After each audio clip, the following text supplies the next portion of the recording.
Hello everyone, and welcome back to your daily government and financial news update. As always, I'm interested in hearing your thoughts on everything, and I wanted to thank everyone for giving my videos likes and sharing them, as that certainly helps push these videos out to other people like you.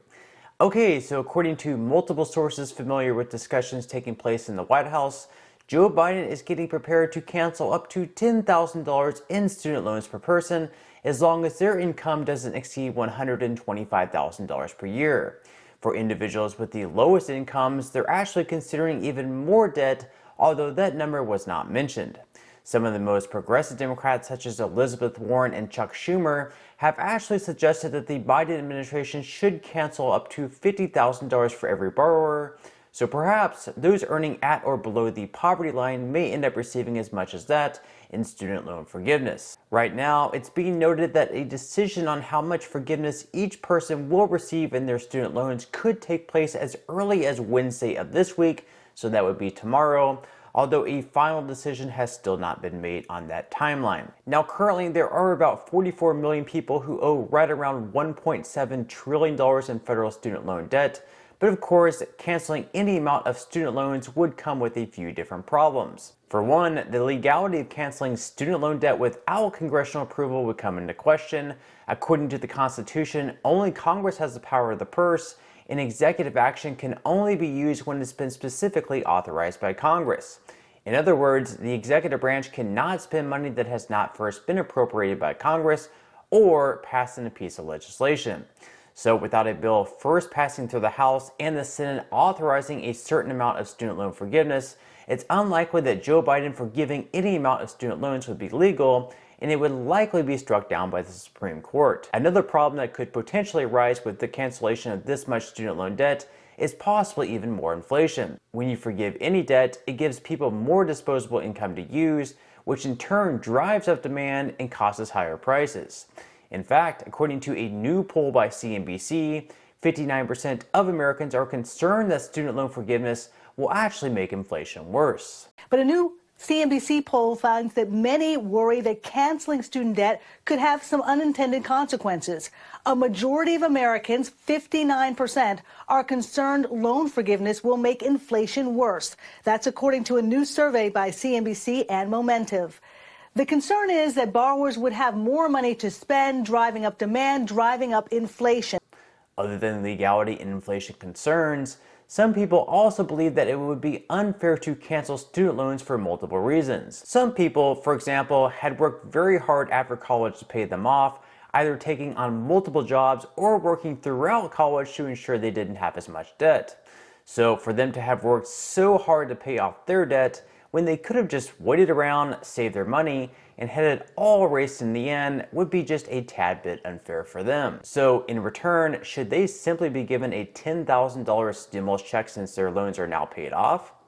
Also, some argue that giving a $10,000 benefit to someone earning up to $125,000 per year is also just a tad bit too generous. They argue that giving a benefit as high as $10,000 to someone with that high of a salary, someone who would probably have no issues whatsoever in paying off their student loans, would be more of a handout to the rich. According to the Brookings Institute, the top 40% of households, or those with incomes above $74,000 per year, account for nearly 60% of student loan debt. Brookings also noted that 56% of debt is currently being held by households that have someone who went to graduate school. So if President Biden and other Democrats are going to say that the rich should pay their fair share in taxes, but then wipe out student loans for those earning over $100,000 per year, it would be just a tad bit hypocritical. We're also looking at a group here, if they're earning as much as $100,000, $125,000 per year, as they continue gaining more experience and they receive more promotions, they're likely to gain even more money over time, and they're likely to be making over $200,000, $300,000 over the next 10 years. So in some people's opinions, they probably don't need to see any student loans erased. So in my opinion at least, if President Biden or Congress decides to wipe out any amount of student loan debt, it should definitely be a lot more targeted to lower income families. But in the end, there's still going to be the fairness issue of those who haven't yet attended university, those who paid off their student loans, or simply those who never went to college and instead picked an alternative route to avoid these student loans. But I am curious what all of you guys think. In the comment section below, let me know whether or not you believe student loans should be erased, and if you believe that they should be erased, for what income levels. Okay, now moving into some news regarding stimulus checks. Over in Alaska, people can expect to receive $3,200 per person on September 20th of this year. $2,550 of this amount is coming from the state's permanent fund dividend, which pays an amount of the state's oil wealth to residents each year. And on top of that, citizens will also receive a $650 relief payment intended to offset the higher cost of fuel. According to AAA, Alaska currently has the fourth highest price of regular gasoline, sitting at an average of $4.87 per gallon on average. Other than Alaska, one city in Illinois is planning on giving out $6,000 in total to 150 different households. With the deadline to apply for this universal basic income program being just 1 week away on August 29th, residents in Evanston will have a chance to receive a $500 preloaded debit card with no restrictions whatsoever on what it can be used for. As mentioned, only 150 people will be chosen, and they'll be selected through a lottery system. Now, there are some restrictions on who will be eligible to enroll in this lottery, as participants must first live in the city of Evanston, of course. They must be between the ages of 18 and 24, or be at least 62 years old, and be at or below 250% of the federal poverty line. Residents of the city without legal papers are also eligible for the money, even if they don't fit into one of the age groups, as long as they earn at or below 250% of the federal poverty line. According to The Sun, this won't be the first UBI program attempted in the United States, as this idea has actually become quite popular throughout the country. Over in the last year, for example, over in Alexandria, Virginia, there's currently a guaranteed income pilot program giving 150 residents $500 every single month for the next 2 years. Then in Phoenix, Arizona, some families are receiving $1,000 debit cards every single month for 1 year. Other than those two programs, 5,000 residents in Chicago have actually been receiving $500 per month for 1 year, which is supposedly the largest guaranteed income program in the country's history. Okay, so now moving into some money news, where the stock market started the week out on a sour note, with the S&P 500 dropping by 2.14%, the Dow Jones dropping off by 1.91%, and the Nasdaq in the red by 2.55%. Some say the drop on Monday was due to investors' fears of continued inflation, but really it's probably more of a slight pullback due to all of the gains seen over the last 4 weeks.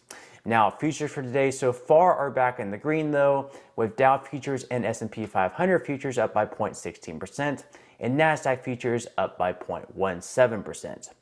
Over the last day, Bitcoin has been up slightly, but still has experienced a lot of ups and downs, dropping as low as the high 20,000s.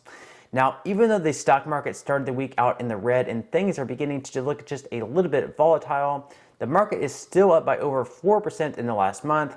So with that said, it definitely wouldn't be a bad time to start investing, or if you've already started investing, to continue dollar cost averaging in. So if you would like to receive 6 free stocks and $5 worth of Bitcoin, in the comment section below, I will leave a link where you can receive just that from my partner in Webull.